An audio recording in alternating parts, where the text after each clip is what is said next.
Sonic and me, we're like brothers. Only closer. Sonic Forces. The game begins throwing you right into the action, which is nice, but it doesn't really get you invested in the story. Everyone's talking like army leaders, but it's a bunch of anthropomorphic animals. I don't think there's anything inherently wrong with this setup. I mean, the Archie Sonic comics did a good job, but they had years of build-up that led up to the politics. This game just throws you right into this scenario, all of the characters are super serious about it, and yet it somehow still sounds ingenuine. Does that make sense? Sonic Adventure 2 took itself seriously, but it was genuine about it. It's hard to explain, but these snarky one-liners Come and get some, Eggman! Sonic! Are just so much more tolerable than these. The only thing inevitable here is my foot kicking your butt! It's like the difference between the Adventures of Sonic the Hedgehog cartoon and the more serious Saturday Morning one. Except this game is like if they took all the characters from the silly cartoon and put them inside of the serious one. It just doesn't fit. To me, anyway. All of the dialogue is pretty cringy. And this is coming from someone who loved the dialogue in the adventure games. I think it's mainly the delivery. Every character sounds like they're trying to appeal to kids with that sort of overly played up for the audience kind of voice. And while sure, yeah, maybe Sonic is a kid's game anyway, but so is Mario Odyssey, and that game didn't feel like it was treating the player like a baby. Maybe it would help if 2 of the 3 main characters weren't mute. That being said, the voice actors do a good job. The voices all sound like they fit the characters. I think it's just the voice directing that needs some work. Huh? Shadow! It's you? Except Shadow for some reason. I was afraid of what his voice was going to sound like, because in the recent Sonic Twitter takeover, he sounded so grungy and angry. First, anime is a highly respected form of art. It was not a mistake. But Kirk Thornton does a much better job in Forces, making him sound more aloof and ambivalent, as I think the character was originally intended to sound. Worthless. Don't show your pathetic face around me ever again. But the biggest problem I have with the story is that the whole thing feels like the Great Ninja War arc from Naruto, aka the worst non-filler arc of the entire show. Old enemies coming back from the grave, tons of unimportant expositional war talk. Granted, it's not quite as boring here because of the ADD nature of the game. Seriously, this game jumps from one topic to the next faster than I do in my videos. You don't even get to experience some of the best parts of the story. This part they talk about where Sonic died, but then actually didn't die and instead was imprisoned and tortured for months, we don't get to see any of that. Not that I'd really want to see an anthropomorphic hedgehog getting tortured, but if you're gonna lay something like that on us, at least back it up with some off-screen implications, or a lead-up and a fade-out, or something, rather than just having the characters talking about it over the radio. It's such a lazy way of presenting that kind of exposition. Sonic was captured in Adventure 2 also, but in that game they always did cool things with it. At the beginning of the game he bursts out of a plane. When he's captured the second time, Amy and Tails spring him out and you get to escape the exploding island. There's an escape scene in Forces too, but it's just your mute avatar going to rescue him and running away from the Death Egg again. When he's captured the third time in Adventure 2, he's flung out of the freaking space colony into space, and you get to see all of that. They're not just talking about it. Not only that, but when you do rescue Sonic in Forces, he's perfectly fine. Not a scratch on him. What gives? But enough about the story, let's talk about the gameplay.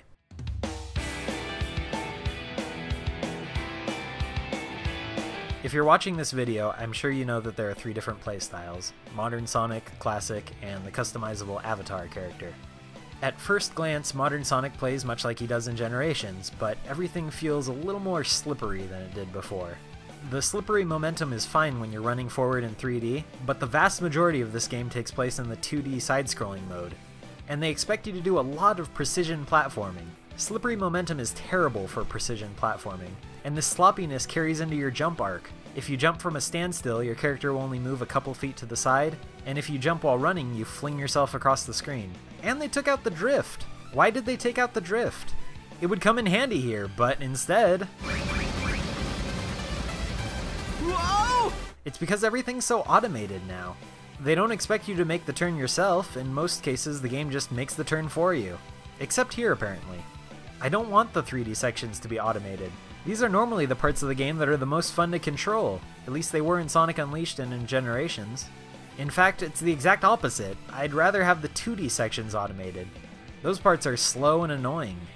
And yet, it seems like the only parts of the game that aren't automated are the 2D sections where you have to do the precision platforming. Precision platforming! In a boost formula Sonic game!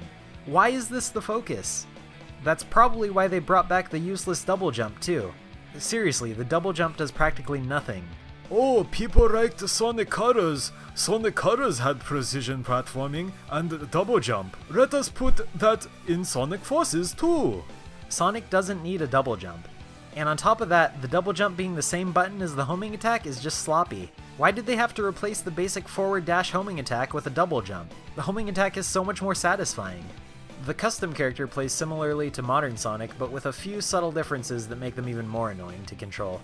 There's a slight delay on the homing attack since it's not actually a homing attack, but you're shooting your grappling hook instead.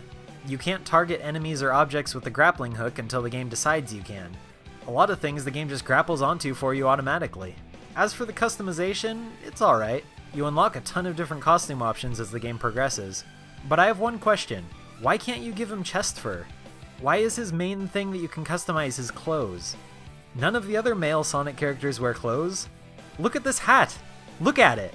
Wispins are dumb.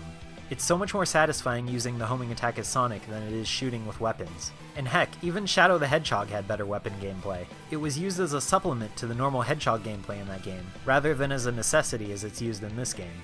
There are lines of enemies around every corner just standing there waiting for you to plow through them with your Wispin, but you can't see them because you're going so fast, which normally isn't a problem with the boost formula, because normally you can, boost.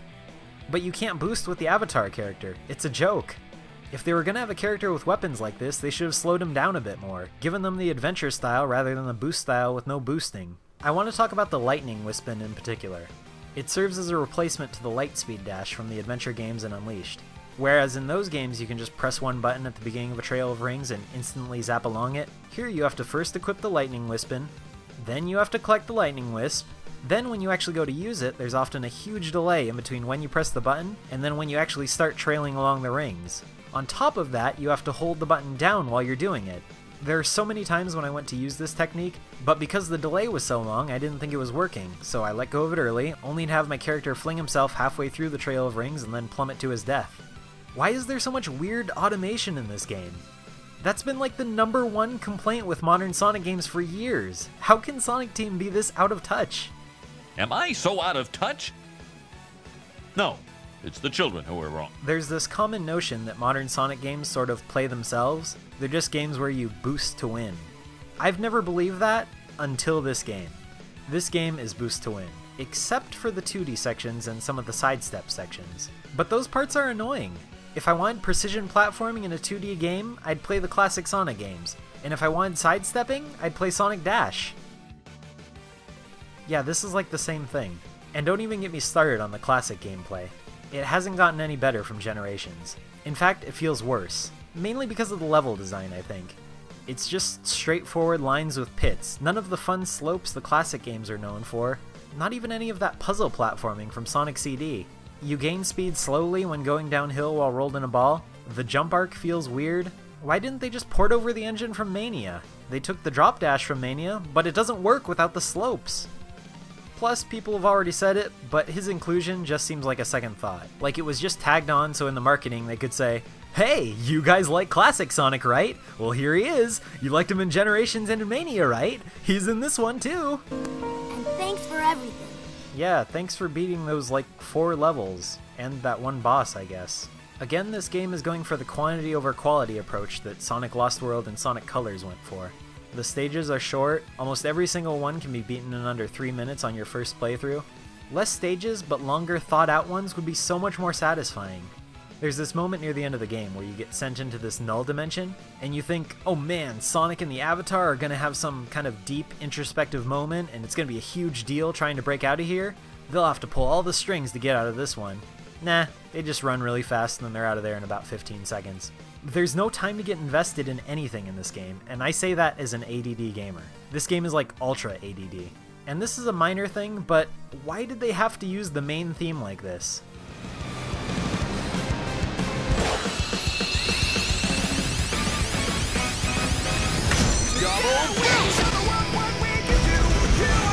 All of a sudden, randomly, in the middle of a random level, You say that like it's your special attack that you've saved for some climactic moment or something. And you try to make it sound all dramatic, but then it's just used to run fast past a bunch of normal baddies in this random stage.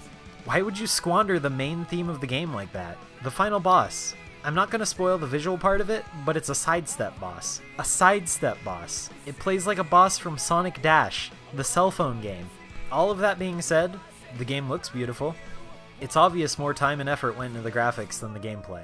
All of the cutscenes look really nice, and the whole game plays at a smooth 60 frames per second on PS4. I have the Switch version too.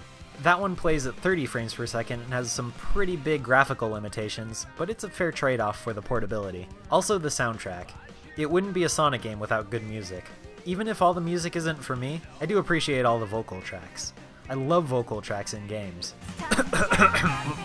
Although I feel like the classic Sonic music is trying a little too hard to be retro. It sounds so archaic compared to everything else in the game. Like the music from Sonic 4. Generations got it right. The classic music in that game was great. And it just sounds stupid when you get the speed shoes as classic Sonic. Listen to these drums. I hate to admit it, but this image is right. It's so frustrating. They were on the right track so many times. Why can't this huge team of talented people just do it right? Heck, these one-man team fan games had better physics. Get it together, Sonic Team! To be fair, there were a lot of bad signs leading up to this. It's sad because the initial announcement trailer had me super excited. A return to the boost formula from Generations after the disappointing Sonic Boom and the controversial Lost World. A darker story that would seemingly take modern Sonic back to his glory days of Adventure 1 and 2. But then, as the release drew nearer and nearer, the signs were there. They only showed off a couple levels. What they showed was mainly 2D segments. They didn't send out review copies ahead of time. The demo was only playable in Asia, not in the West. And the game wasn't even sold at full price, only $40. How could they make it only $40? A mainline 3D Sonic game in 2017? What is going on? And now that Sonic Forces is out, I've got to wait another 3+ years for the next mainline 3D Sonic game. I'll most likely be at least 28 years old by the time the next 3D Sonic game comes out. Look, it's clear that the Sonic I once knew and loved is gone. We still have classic Sonic in the form of Mania, which is great, but that cheesy, over-the-top, late 90s Dreamcast-era Sonic from the adventure games is gone for good. I can accept that. I just wish someone would make a new IP to take its place. Not just with the aesthetics, because I feel like I got that with Mario Odyssey. The rolling, the real humans mixed with cartoon characters, the rock music, it did a better job of being a Sonic game than the actual Sonic game. I just want a game where I can run around freely in a 3D area with decent physics at high speeds. There are a few games like that already, but maybe throw a snarky, cool character in there. Like the 90s version of what was cool. Not this meme-spouting new form of cool. Maybe that makes me old. It'll happen to you. Well, now that I've upset all the fans of Forces, what do you think? Do you think Sonic Forces stacks up to the other games in the series? Do you think I'm right, wrong? Let me know. Thanks for watching.